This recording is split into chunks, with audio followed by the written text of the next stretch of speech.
And there are moments, of course, that we picture from his career and remember, England fans would remember with great fondness, others less so. And of course, there's a couple of moments of infamy, really, now that perhaps shed a light on the kind of leader he was, if not the kind of man, but maybe it played into the public's perception. And I'm speaking about an example in 2003, Grand Slam game over in Lansdowne Road.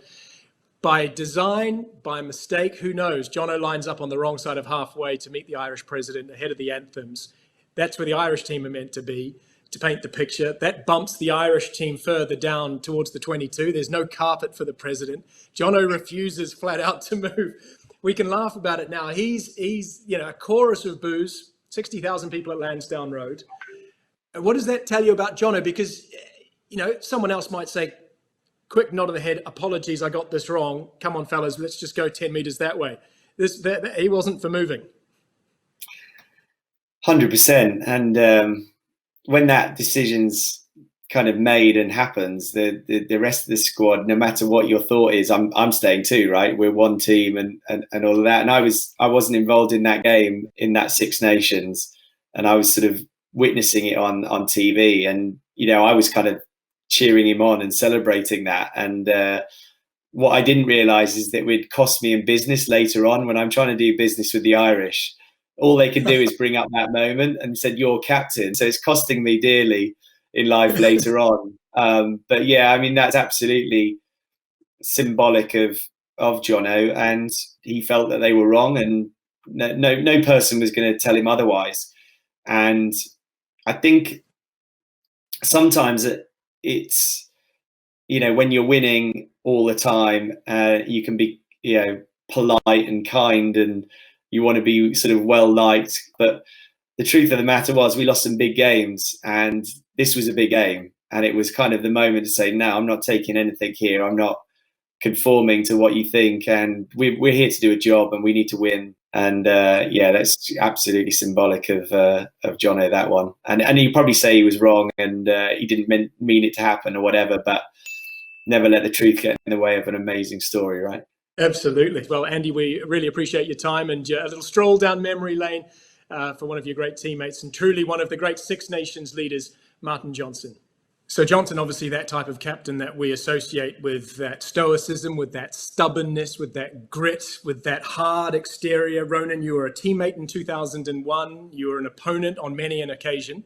When you were actually in the side with him, I'd be interested to get your sense. That's that rare mix, isn't it, of the British and Irish Lions. You go from foe to friend in a very short space of time. What are your memories of Jono in that time?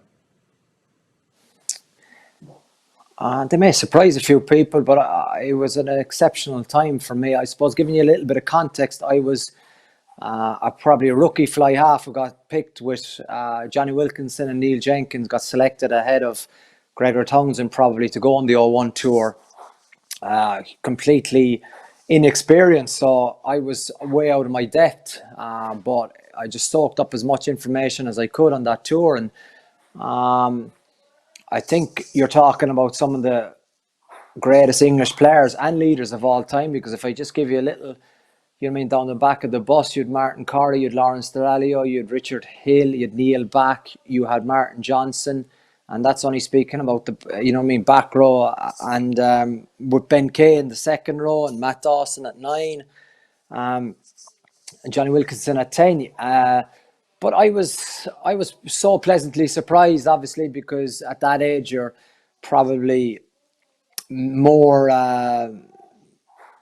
capable to be manipulated by the media, believing everything you read, you believe. So I had obviously the perception that Martin Johnson was serious and was very cold and calculated, but it turned out to be the complete opposite. I remember I have great memories 20 years later of the trip to Australia, of the bus trips, of the training time together, yes. But afterwards, he had a really dry sense of humour. He was witty. He was good one-liners, and I thought the qualities of him was that he would be similar, I suppose, to Paul O'Connell took after the Martin Johnson reign of leaders, but